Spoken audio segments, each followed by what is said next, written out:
Mañanas en Libertad, con Luis del Pino. 7:31 minutos, 6:31 en las Islas Canarias. Vamos con las noticias de las 7:30 con don Eric Gutiérrez. La avalancha de noticias sobre el caso Koldo es ya... En fin, no sé. Este año, hoy hemos contabilizado 9 que tenemos que comentar. Esto es la monda. La Dirección General de la Policía ha decidido no abrir un expediente disciplinario contra el oficial que conectó a los supuestos líderes de la trama Koldo cuando este formaba parte del equipo de seguridad personal del exministro de Transportes José Luis Ábalos. El agente, hermano de Víctor de Aldama, organizó una comida en 2018 donde presentó a su hermano tanto a Koldo como a Ábalos, sugiriendo la posibilidad de que hicieran negocios entre ellos. Según fuentes consultadas por The Objective, no se prevén sanciones para Rubén de Aldama, quien sigue en activo, ya que no figura como investigado en la causa que actualmente se tramita en la Audiencia Nacional. Bueno, las informaciones que están saliendo ahora, algunas ya se habían publicado parcialmente hace tiempo.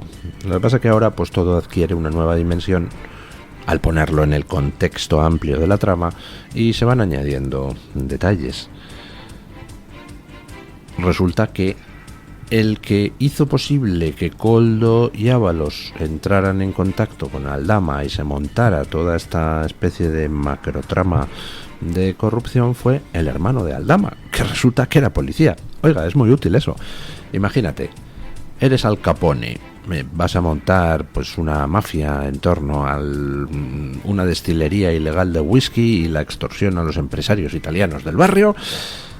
Ahora, pues si tienes a alguien metido en la policía, resulta, en fin, pues un plus a la hora de ser eficiente en el montaje de tu trama. El hermano de Aldama resulta que era escolta de Ábalos. Como escolta de Ábalos, pues conocía bien a Koldo, que ya saben ustedes que ha estado en esto de las escoltas, pues trabajando para Sánchez, para Ábalos, luego pasó a ser hombre de confianza de Cerdán. Por lo visto se conocían ambos y pues yo no sé quién metería de escolta de Ábalos al hermano de Aldama. No sé si fue una casualidad o fue Koldo el que le metió. El caso es que es el hermano, policía, escolta de Ábalos, el que presenta a su hermano, el empresario pufero, presuntamente pufero, por supuesto, a Koldo y a Ábalos. Les presenta en 2019, antes de la pandemia, antes de que empezara todo este berenjenal de contratos, mordidas, comisiones, etcétera. Y de ahí viene el asunto, ahí viene el origen de todo el tema. A partir de ese momento, pues ya la trama adquiere materialidad y empieza con los distintos negocietes. Y la pandemia viene ahí y me imagino cuáles serían los pensamientos de todos estos de la trama, que insisto, se había montado antes de la pandemia y de repente ¡pum!, aparece la pandemia y rápidamente algunos vieron el negocio. Y claro, viendo cómo después pues las relaciones entre los miembros de la trama y Sánchez eran tan fluidas, tanto que, bueno, pues Sánchez era el uno en las conversaciones de los de la trama, pues ahora me empiezo a explicar, o empiezo a sospechar cuál es la explicación de por qué Sánchez puso tanto interés en, primero, no controlar la pandemia y luego imponernos estados de alarma a los 15 días que declaró luego inconstitucionales, a petición de Vox, el propio Tribunal Constitucional. Empiezo a entender por qué Sánchez nos encerró a todos. Empiezo a entender por qué cogió y cerró el Congreso. O sea, ni durante la Segunda Guerra Mundial, con los alemanes bombardeando Londres, ni durante la Segunda Guerra Mundial cerró el Parlamento británico. Oiga, en una democracia cierras el Parlamento y la democracia está muerta. Sánchez lo cerró, nos encerró ilegalmente, lo cerró, dejó de someterse al control de la prensa. Recuerdan ustedes aquellas comparecencias por plasma donde además, para no dar voz a los medios que planteaban alguna mínima objeción a lo que estaba pasando, pues le concedía preguntas a el diario de Villarrobledillo de las Moreras y se fumaba un puro. Eliminó cualquier tipo de control y mientras tanto la trama, que había visto el cielo abierto, empezó a hacer negocio con las mascarillas. ¿Casualidad? Sánchez nos encerró porque sí, mientras que esa trama, con la que resulta que presuntamente había él mismo preparado la visita de Delcy antes. Nos encerró mientras esa trama hacía negocios por mera casualidad, o nos encerró a propósito, porque cuanto menos control, más facilidad para el desparrame. Bueno, este policía, el hermano de Aldama, que parece ser que también recibió pagos, o eso dice la noticia que sale publicada hoy. Este policía primero fue escolta de Ábalos, luego pasó a ser chofer de Koldo. Por favor, ¿qué medio da la noticia, don Eric? The Objective. The Objective. Pasó a ser chofer de Koldo, al que le llevaba en coche de policía. Dices, ¿y a santo de qué un tío que es pues uno del PSOE le llevan en coche policial de un sitio a otro? O sea, con escolta incorporada. Y posteriormente, ya cuando Ábalos se va del Ministerio de Transportes, pues hombre, se preocupó por intentar colocar bien al hermano de Aldama. Escuchen.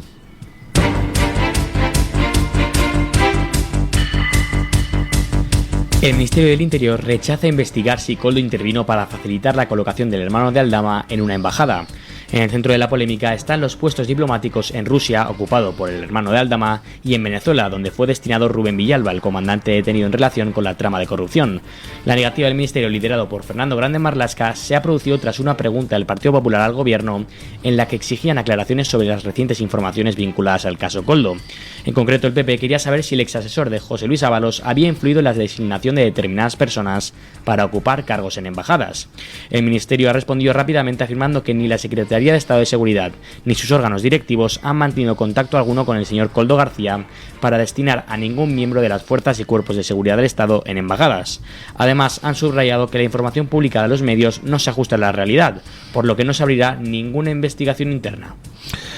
Bueno, o sea que el hermano de Aldama, que al parecer se llama Rubén de Aldama, y luego aclaro por qué digo esto, es el que pone en contacto a Koldo y Ábalos con Aldama, el presunto empresario pufero, ¿no?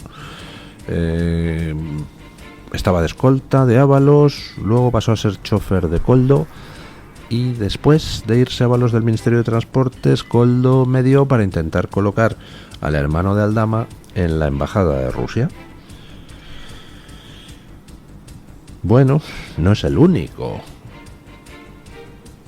que fue colocado o que se intentó colocar.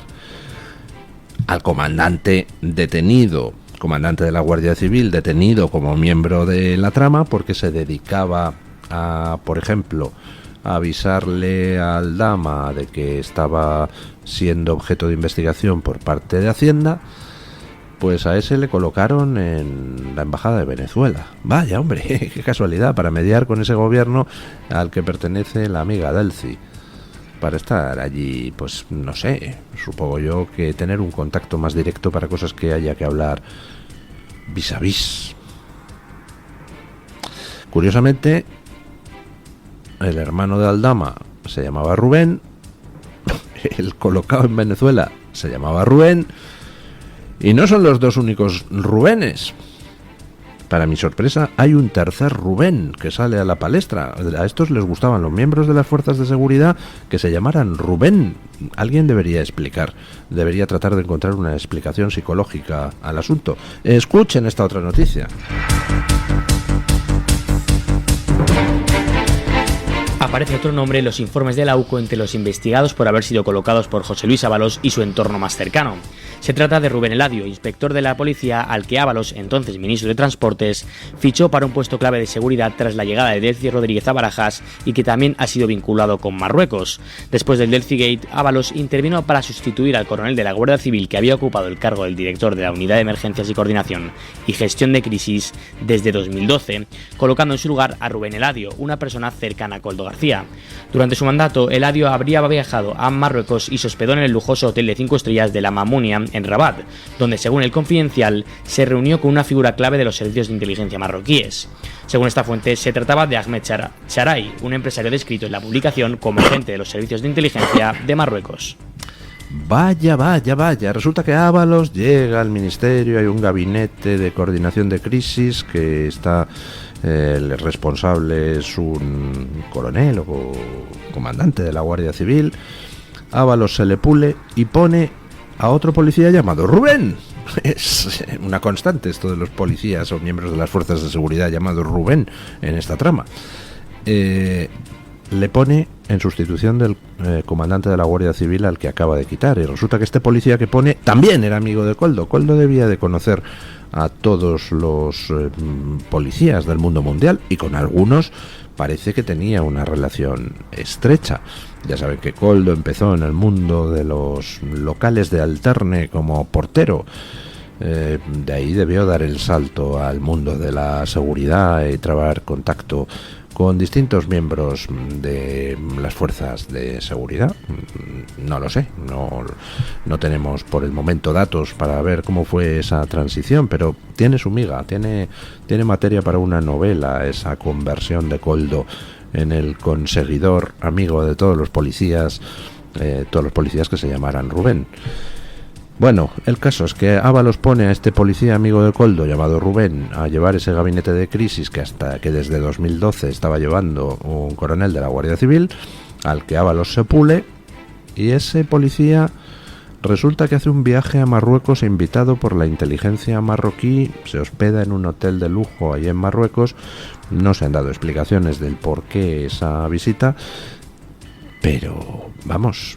No sé, ya como termine saliendo por aquí en la trama una conexión con el Morocco Gate, que ojo, no estoy insinuando que la conexión sea esta, como termine saliendo una conexión con el Morocco Gate, ya tenemos el pleno al 15, ya tenemos no la línea, sino el bingo.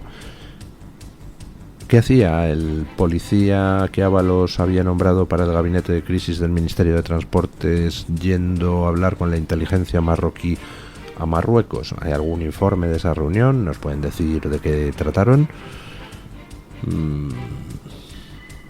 ¿Qué se supone que tenían que hablar?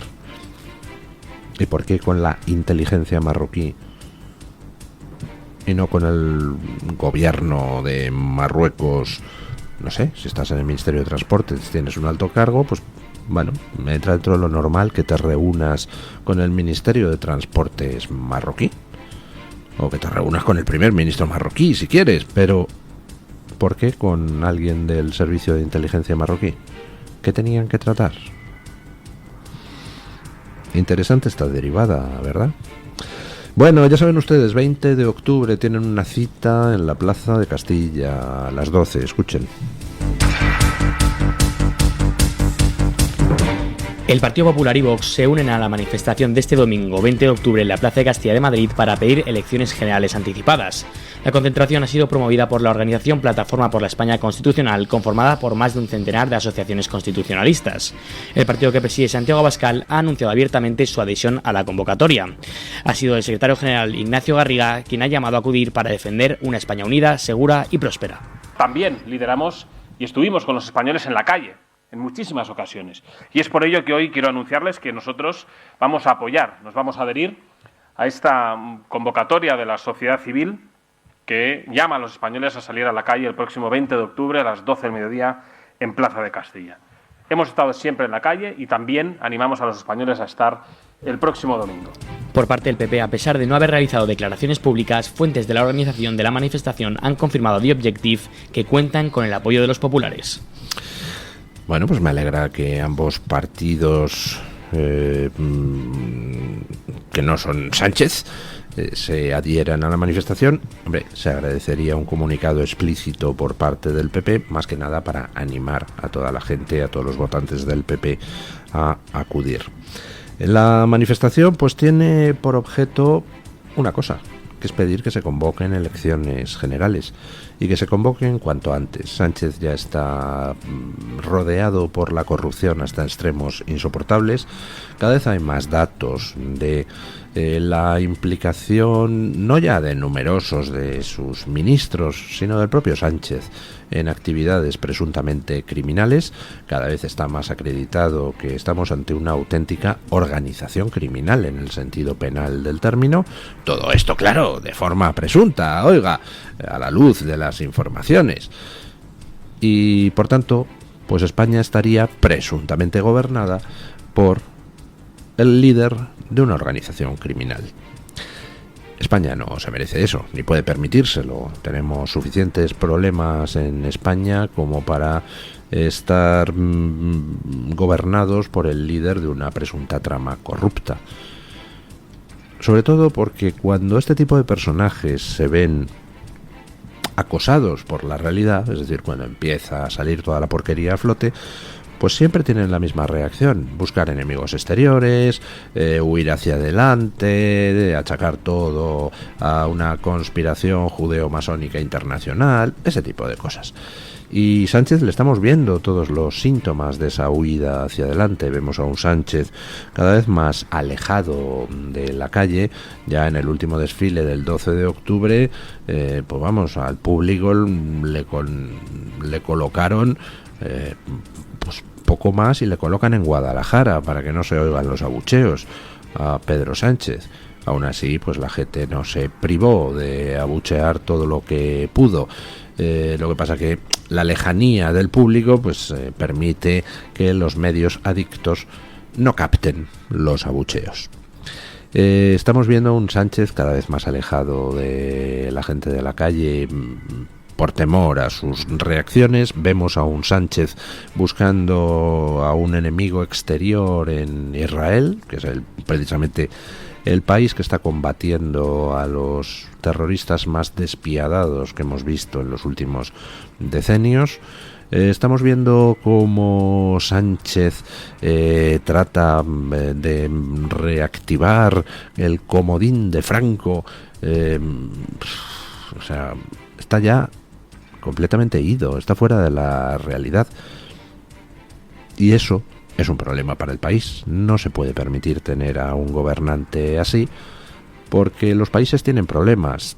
Todos los países tienen problemas. El nuestro tiene problemas enormemente graves y alguien tiene que estar haciéndoles frente.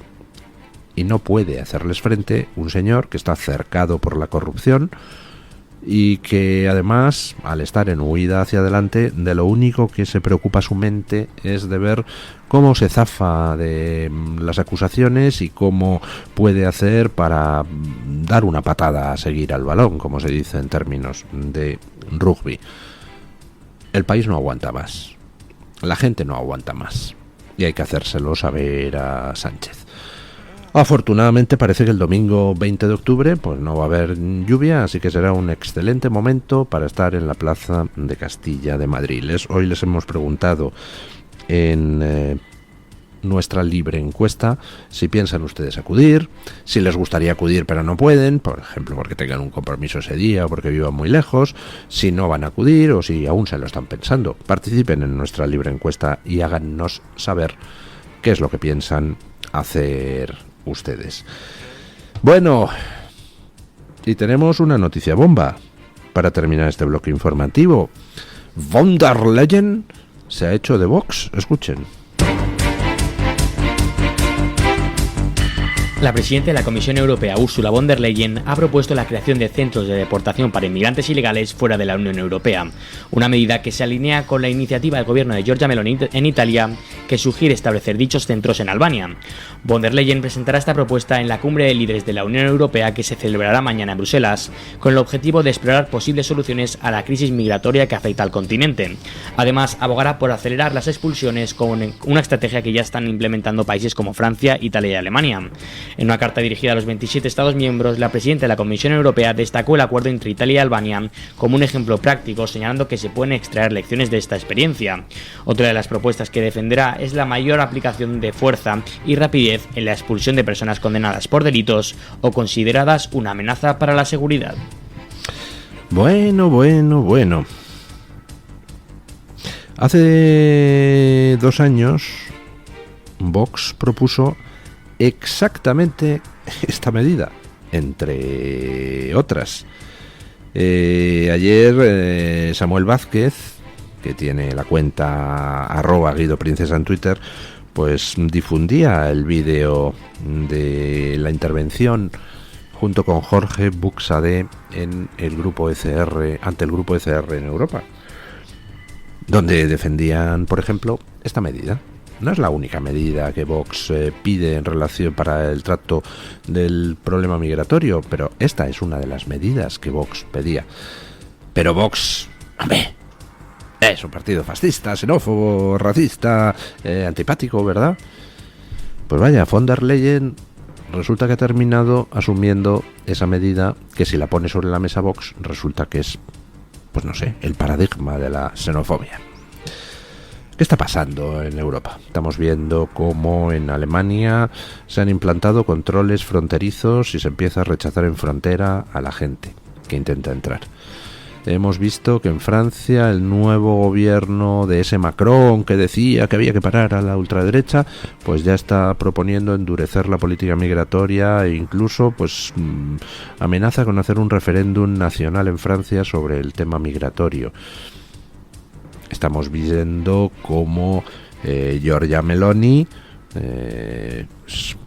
va a poner campos de inmigrantes en Albania para mandar allí a los inmigrantes ilegales y que estén allí, fuera de territorio de la Unión Europea, a la espera de que se decida sobre sus recursos, sus apelaciones, patatín patatán.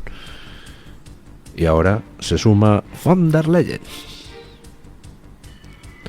Toda la Galia ha sido conquistada por los romanos de Vox. Toda, no. En una esquinita resiste la aldea gala de Asterix Sánchez, que va a su bola. Mientras toda Europa mete la marcha atrás, pues Sánchez sigue a lo suyo. Bueno, vamos a ver qué hace ahora Sánchez después de esta propuesta de von der Leyen. ¿Se nos hará Sánchez también de Vox en el tema migratorio? Bueno, Sánchez y Feijóo, que Feijóo pues los lunes, martes, miércoles dice que está muy preocupado, y los jueves, viernes, sábado se dedica a apoyar la tramitación de propuestas para regularizar 500.000 inmigrantes ilegales. Vamos a ver qué hacen nuestros dos ínclitos políticos de los dos partidos mayoritarios en España. ¿Está bien o mal esto de los centros de inmigrantes? Bueno, pues todo depende de cómo se implementen. Evidentemente, no es una solución nueva. Esto lo ha hecho Europa con Turquía. ¿Se acuerdan la avalancha de inmigrantes sirios? Los cientos de miles de sirios que salieron hacia Europa vía Turquía a raíz de la guerra cruel y terrible que estaba viviendo el país. Esos sí eran refugiados. Esos no eran gente que viniera como inmigrante ilegal económico para tratar de ver si se queda aquí en Europa. No, esos sí eran refugiados de guerra.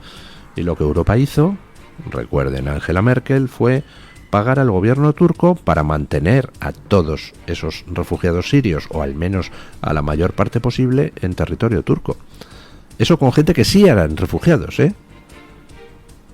Ahora lo que se está proponiendo no es mandar a refugiados a campos fuera de la Unión Europea, lo que se está proponiendo es mandar a inmigrantes ilegales mientras se tramitan sus solicitudes. Hay algunos que alegan ser refugiados, pero no huyen de ninguna guerra, por ejemplo. Si son refugiados que huyen de guerras, pues entonces Europa está obligada a acogerlos. ¿Están bien o mal estas soluciones? Pues depende de cómo se implementen. Hombre, si les mandas a, yo que sé, a un campo en Ruanda donde están en condiciones infrahumanas, pues no está bien. Si les mandas a un sitio fuera de territorio de la Unión Europea, yo que sé, Marruecos, Turquía, Albania, y están en unas condiciones que sean dignas, aceptables y humanas, pues entonces este tipo de solución lo que permite es, primero, lanzar un mensaje a los que están tentados de usar a las mafias para entrar en Europa. No intentes entrar en Europa, porque no vas a entrar. Según entres, te vamos a mandar otra vez fuera de Europa a un campo donde vas a estar en un barracón dignamente, pero mientras tramitamos todas las cosas y mientras tú recurres y todo eso, estás fuera de Europa, y en cuanto se terminen los recursos, para tu casa. Que es la única manera.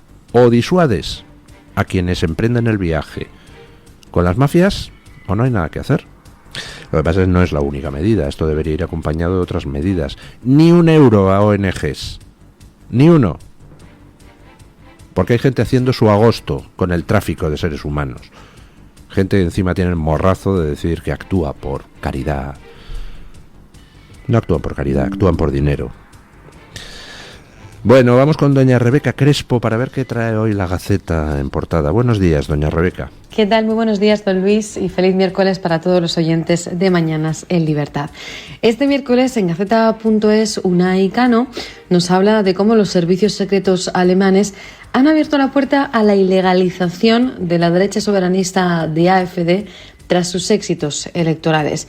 Esta Oficina Federal para la Protección de la Constitución de Alemania, así es como se llama, tiene previsto presentar un informe sobre este partido antes de que finalice el año, según ha informado su propio director. Actualmente AfD está clasificado como un partido sospechoso de extrema derecha. Ya saben que es así como tienden a calificar a estas formaciones soberanistas, lo que permite su monitorización a través de los servicios de inteligencia. Sin embargo, este nuevo informe que se va a publicar podría modificar esta clasificación y conducir a la ilegalización del partido. Unai Cano nos cuenta todos los detalles sobre este asunto. En Estados Unidos, Agustín Benito nos habla del hijo de George Soros, que ha intensificado los ataques al candidato republicano Donald Trump ante la debilidad de Harris, cuando faltan apenas 3 semanas de las elecciones presidenciales. Su objetivo ahora mismo está siendo respaldar de manera ferviente a la candidata demócrata, y para ello lo que ha hecho es aumentar los ataques contra Donald Trump a través de distintas vías. Agustín Benito también nos cuenta toda la información al respecto. Muchas más cosas ahora mismo en la página de Gaceta.es, además de nuestras columnas de opinión, que este miércoles están firmadas por Hughes, Enrique García Máiquez y Miquel Jiménez. Muchísimas gracias, don Luis, y feliz miércoles para todos. Muchísimas gracias, doña Rebeca. Pausa y a las noticias de las 8. ¿Les parece que hemos comentado pocas noticias sobre la trama de corrupción de Sánchez? Pues oiga, todavía nos quedan más.